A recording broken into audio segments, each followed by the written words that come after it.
Recently, a group of young women from mainland China traveled to Hong Kong. During a taxi ride, their conversation with the driver unexpectedly turned into a clash of political and economic viewpoints, sparking heated discussions online. The conversation began when the Hong Kong driver asked if it was hard for most people in mainland China to find jobs nowadays. One of the women replied that only about 30% of people in China were struggling, with 70% doing well. Her opinion was that the Chinese economy was in good shape. The driver suggested they spend more time exploring Hong Kong, pointing out that the environment is different from the one in China. He also accused the women of speaking positively about the government without acknowledging its flaws. The women denied being dishonest, adding that they wouldn't be able to travel to Hong Kong if their lives weren't good. The driver then insisted their experience of life and freedom differed from his, leading to a heated exchange about democracy. In my generation, everything was open and free. We had one person, one vote. We used ballots to elect our leaders. The people had the ultimate power, something you've never had. We don't need to vote. We don't need to worry about anything, because the government takes care of it all for us. Well, then, you don't have the right to choose anything you truly like. It's all arranged for you. As long as we're happy with our lives, we don't need anyone else's help. The women mentioned that they had traveled to many places, including the Arctic and Europe. The driver remarked that those countries all hold elections, which seemed to upset them. What would we even vote for? There's no need. Why should we struggle or make life harder for ourselves? Life's already sweet. Why look for bitterness? You grew up being brainwashed. Brainwashed? Who brainwashed us? If anything, we're the ones influencing others. All right, good luck to you. And good luck to you, too. Back home, people your age are mostly retired and comfortably cared for by their children. The driver mocked how mainland Chinese college students even lacked the freedom to ride bikes to another city for a late-night snack. The women countered by saying Hong Kong was worse off, with its small size, high living costs, and less than generous incomes. The ride ended on a sour note. I've been to Hangzhou once or twice, but I didn't find it very impressive. I think Hong Kong isn't great either. It's pretty average. Thanks for visiting. Maybe don't come back next time. Yeah, I don't want to come back either. Honestly, after meeting someone like you, I won't be visiting again. Don't worry. Fewer and fewer people will come to Hong Kong with attitudes like yours. We brought money, didn't we? Whether it's cash or Alipay, we came prepared and paid you every cent, and yet we still get criticized by you. Independent commentator Du Zheng shared his thoughts on the heated exchange between the driver and the young women. Such nationalist young people are often called little pinks. He noted that both sides mocked each other, with each believing the other's situation to be pitiful. In his view, both are indeed struggling. Du Zheng noted that China's current economic state is poor, with intense job pressures and difficulty finding work. These facts are undeniable. However, the young women in the taxi denied this reality, possibly because they were still students who had not yet experienced the workforce. He argued that anyone engaged in society would know how challenging it is to find a job now. Monthly salaries often hover around 3,000 to 4,000 yuan, barely enough to cover basic living expenses, let alone travel. On November 18th, China's National Bureau of Statistics reported a 17.1% youth unemployment rate for those aged 16 to 24 and not in school. This is a slight decline for 2 consecutive months. However, experts believe the actual unemployment rate could exceed 40%, as data reflects adjusted calculation methods. A struggling youth expressed frustration online. It's impossible to find a job. I worked hard to earn a postgraduate degree from a top university, and I still can't find employment. As a kid, I thought I'd grow up to be someone amazing. Now I feel utterly useless. By 2025, the number of Chinese university graduates is projected to reach 12.2 million, a record high. This suggests that even more young people will face the challenge of unemployment upon graduation. While one of the young women claimed that people of the taxi driver's age in China are cared for by their children, Du Zheng highlighted that many young Chinese adults are unable to find work and end up relying on their parents for support. This phenomenon, known as full-time children, involves graduates staying home to care for their parents, who in turn provide them with a stipend. China's tough living conditions have led some to take out their frustrations on society. Recently, random knife attacks occurred in Zhuhai and Wuxi, resulting in significant casualties. In one case, a 21-year-old student at a vocational college in Jiangsu province attacked others after failing to graduate and feeling dissatisfied with internship pay. Du Zheng believed the women traveling to Hong Kong were likely students spending their parents' hard-earned money. He referenced former Premier Li Keqiang, who once stated that 600 million Chinese people earn less than 1,000 yuan per month. This stark reality, Du Zheng argued, contrasts with students using their parents' meager earnings to live indulgently. Some commentators speculated that the women likely came from privileged backgrounds, possibly children of government officials or other elites. One person wrote, "They're probably second-generation officials or from within the system, beneficiaries of the system, definitely not ordinary citizens." Another remarked, "Their parents must be officials. Which official's family doesn't have millions? How could they understand the struggles of ordinary people?" Under the dual pressures of economic decline and severe unemployment, many young people in China have shifted their mindset. A trend of budget travel has emerged as they attempt to cut back on spending. On Chinese social media, styles like iron bottom travel and special forces travel are gaining popularity.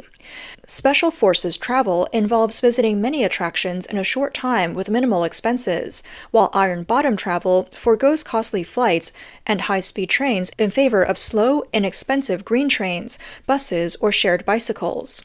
These travelers often spend hours or even days on the road, making friends and enjoying local food along the way. Some netizens suggested that the young women traveling to Hong Kong might also be engaging in budget travel, but were overly boastful. One netizen commented, "I couldn't help but laugh while watching. A group of budget travelers in Hong Kong, yet they have the nerve to brag.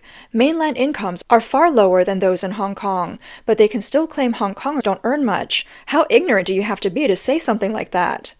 Among budget travel trends for university students, a recent large-scale night cycling event from Zhengzhou to Kaifeng has sparked public attention.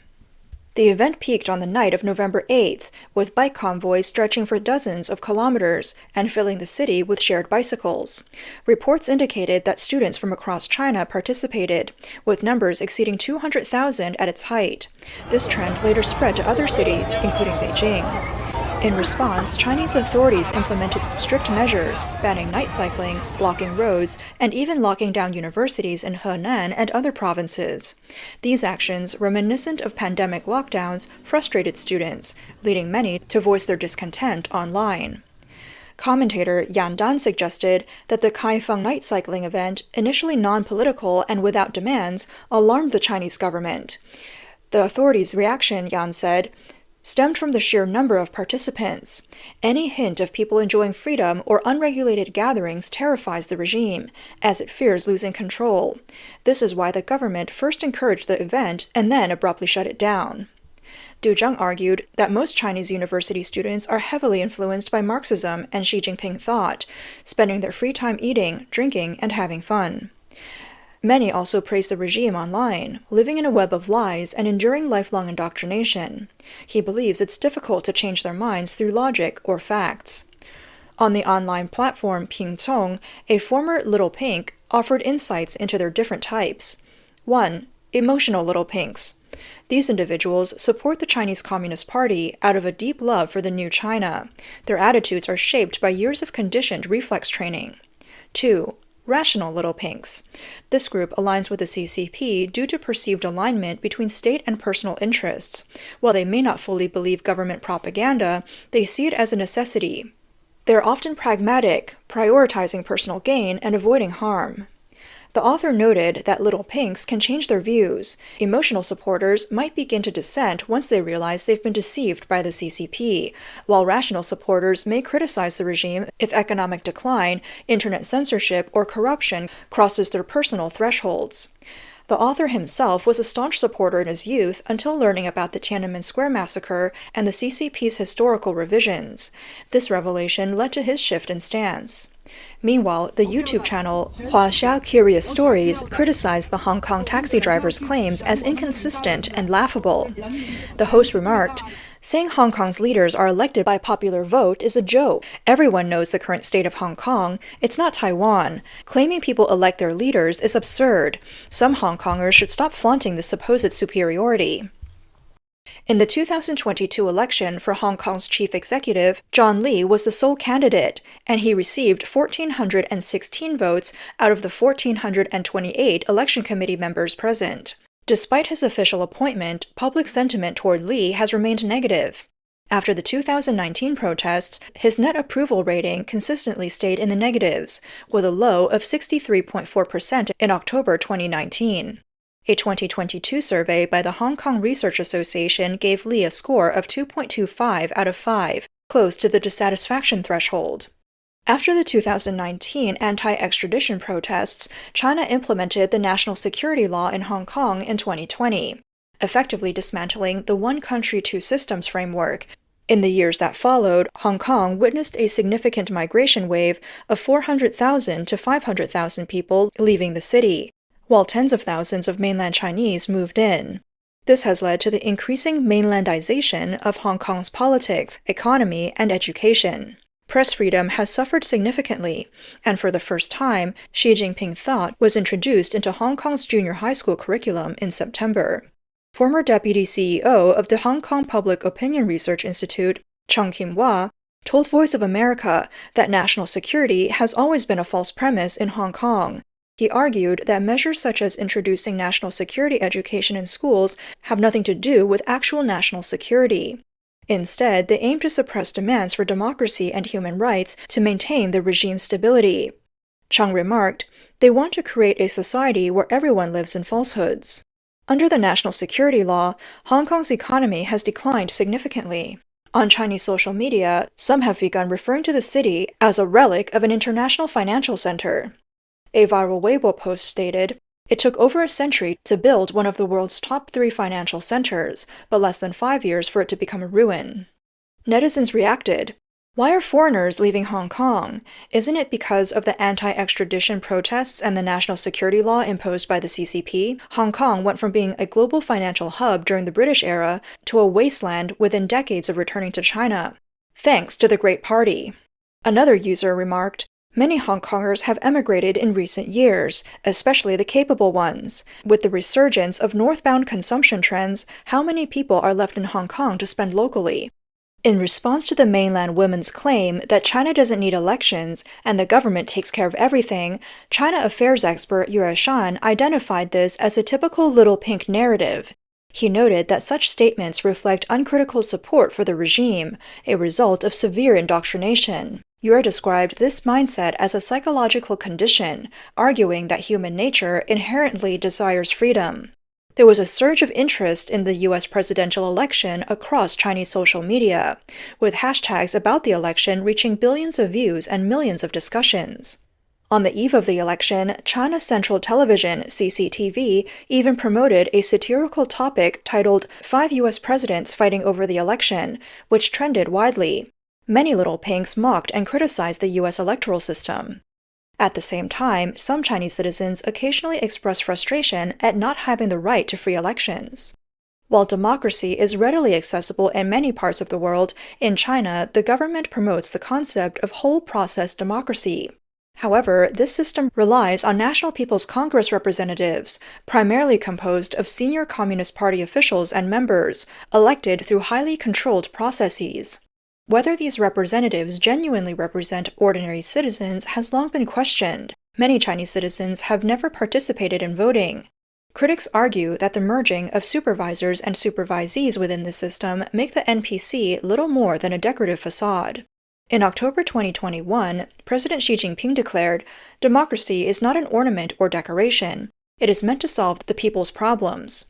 Shortly after, 14 Beijing residents, including activist Wang Chaoling, announced their candidacy as independent representatives for the upcoming NPC district elections.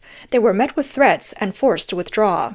US-based political commentator Tang Jingyuan described whole process democracy as a facade designed to mask China's authoritarian system. Tang explained that this concept serves 2 purposes. 1. To forcibly establish the CCP's legitimacy domestically and internationally. 2. To compete for ideological dominance on concepts like democracy and human rights, aiming to redefine and control their meanings on the global stage.